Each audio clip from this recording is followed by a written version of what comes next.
Welcome to JH. Ladies, are you tired of dealing with dark spots and bumps in your most intimate areas?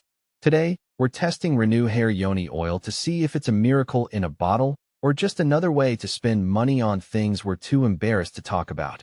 Welcome back to the channel, beautiful. If you're new here, I test products so you don't have to set your hard-earned cash on fire.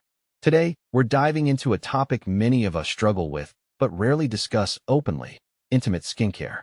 This oil comes from a brand called Her Fantasy Box, because apparently, our skin needs a more exciting social life than we do.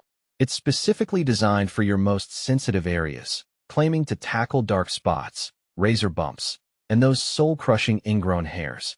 The bottle is a tiny 1-ounce affair, but they promise it's mighty.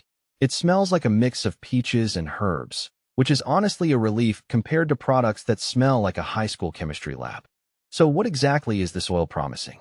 It claims to lighten dark spots over time, prevent ingrown hairs, moisturize without the grease, and balance your pH naturally. That's a lot of responsibility for one little bottle. I wish I was that productive on a Monday morning.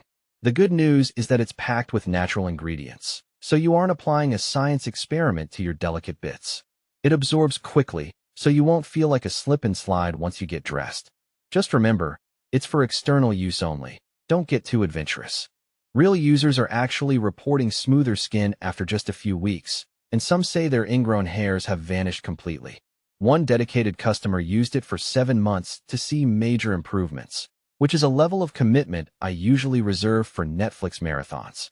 The price is mid-range for the luxury of smooth skin, and you can find it on Amazon or their website. Bottom line, it's gentle, smells great, and actually seems to work if you have the patience of a saint. What do you think? Have you tried Yoni oil before, or are you still skeptical? Let me know in the comments below.